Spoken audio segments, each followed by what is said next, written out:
தெய்வத்தின் குரல் மூன்றாம் பாகம் அர்த்தசாஸ்திரம் தர்ம அபிவிருத்தியே அஸ்திவாரம் வர்ண தர்ம பரிபாலனம் பகுதி 2.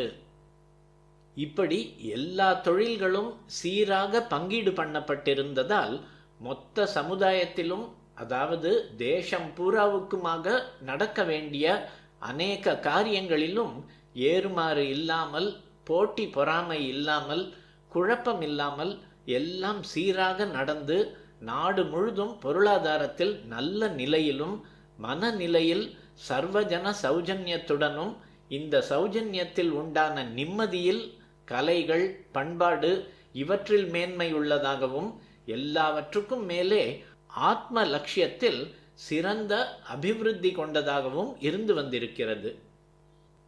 இப்படி எத்தனையோ 1000 வருஷங்களாக மற்ற உலக நாடுகள் எதையும் விட நம் தேசமானது சமூக சௌஜன்யம், பொருளாதாரம், கலாச்சாரம், ஆத்மிகம் எல்லாவற்றிலும் ரொம்ப உன்னத ஸ்தானத்தில் இருந்ததை அனைவரும் ஒப்புக்கொள்கிறார்கள்.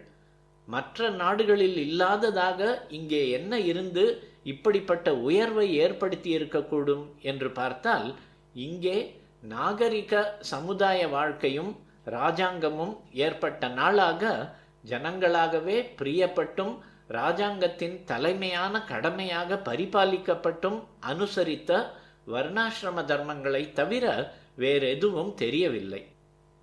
ஆனாலும் முன்பு வர்ண தர்மத்தை போஷிப்பதாலேயே ராஜா பெருமைப்பட்டான் என்றால், இப்போது அரசியலிலோ சமூக வாழ்விலோ ஆனா ஆவன்னாவே கேஸ்ட்லெஸ் சொசைட்டி, ஜாதி இல்லாத சமூகம் என்பதாகத்தான் இருக்கிறது. அந்தந்த ஜாதிக்குண்டான தொழிலை அவரவர் செய்யாமலும், அதற்குரிய ஆச்சார அனுஷ்டானங்களை கடைபிடிக்காமலும் ஜாதிகளை மட்டும் விடாமல் வைத்து கொண்டிருப்பது மகா தப்புதான். பிராணன் போன பின் பிணத்தை கட்டி காக்க பார்க்கிறது போலத்தான். இதில் நாம் சீர்திருத்தக்காரரோடு 100% ஒத்துப்போவோம். ஆனால் இந்த தொழில் பாகுபாடே தப்பு, ஆச்சார அனுஷ்டானங்களையே இதற்காக வித்தியாசமாய் வைப்பது தப்பு என்று அவர்கள் வாதிப்பதை நாம் கொஞ்சம் கூட ஒப்புக்கொள்வதற்கில்லை. தொழில் பாகுபாடும் ஆச்சாரங்களை சாஸ்திரப்படி அவளவாள் பின்பற்றுவதும் மாறி இப்போதுள்ள நிலைமை ஏற்பட விட்டதுதான் தப்பு என்று விவேகத்தோடு புரிந்து கொள்ள வேண்டும். இப்போது எல்லாம் அடியோடு குன்றிப்போய்விட்ட ஸ்திதியில் பழையபடி பண்ணுவது சாத்தியமா என்றால் எனக்கு தெரியாது. சாத்தியம் இல்லை என்று விடாமல் இப்போதாவது எங்கே எவ்வளவு முடிகிறது என்று பார்த்து அங்கே அந்த அளவுக்கு பழைய வழிக்கு திருப்பத்தான் பாடுபடணும். ஹிஸ்டரியை பார்த்தால் தெரியும். 2500 வருஷத்துக்கு முன் புத்தர் வந்த போதும், அப்புறம் 1300 வருஷத்துக்கு முன் சமணமே பல்லவராஜ்யம், பாண்டிய ராஜ்யம் எல்லாவற்றிலும் மகேந்திரவர்மா, நெடுமாற பாண்டியன் ஆகிய ராஜாக்களின் போஷணையில் செல்வாக்குடன் இருந்த போதும் உதயநாச்சாரியார், குமாரில பட்டர், ஆச்சாரியாள், அப்பர், ஞானசம்பந்தர் முதலானவர்கள் தோன்றியதால் மறுபடி வர்ணாசிரம வேத மதமே வந்துவிட்டது. நான் அடிக்கடி சொல்கிற மாதிரி பொது ஜனங்கள் பெரிசாக மத கொள்கை என்று ஆராய்ந்து கொண்டிருக்காமல், தங்கள் பக்தியை பெறத்தக்க மகான்கள் தோன்றும் போது இவர் சொல்கிற சித்தாந்தம்தான் சரியாயிருக்கும் என்று அவர் வழிக்கு போயிருக்கிறார்கள் என்பதும் வாஸ்தவம்தான். ஆனாலும் ஏற்கனவே தாங்கள் இருந்த வழியில் ஏதோ அதிருப்தி இருந்தாலொழிய, புதிதாக போவதில் அது நிவிருத்தி ஆகிறதாக தெரிந்தாலொழிய இப்படி மாறியிருக்க மாட்டார்கள் என்பதும் வாஸ்தவம். நுணுக்கமாக மத கொள்கைகள் தெரியாவிட்டாலும் அதன் விளைவாக பரவலாக ஏற்படுகிற பலனை தெரிந்து கொண்டே மாறியிருக்கிறார்கள்.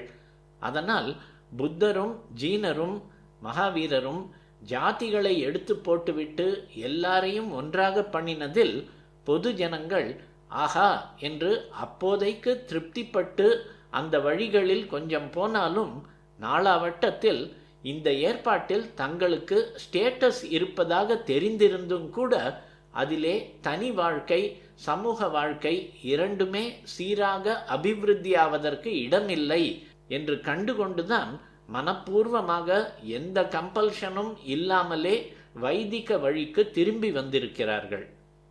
இப்படி 2-3 முறை பட்டுக்கொண்டதை நினைத்து பார்த்தாவது இப்போதுள்ள அறிவாளிகள் அந்த பூர்வ வழியை எப்படி மறுபடி அதன் உண்மை ஸ்பிரிட்டுடன் ஏற்படுத்தலாம் என்பதற்கு ஆலோசனை செய்ய வேண்டும். அதன் பட்சமாக எல்லா தர்மத்துக்கும் வாழ்க்கை ஐடியல்களுக்கும் பிராமண ஜாத்தியை பொறுப்பாக்கி இருப்பதால் அதொன்றையாவது சாஸ்திர பிரகாரம் இருக்க பண்ண பிரயத்தனம் ஆரம்பிக்க வேண்டும்.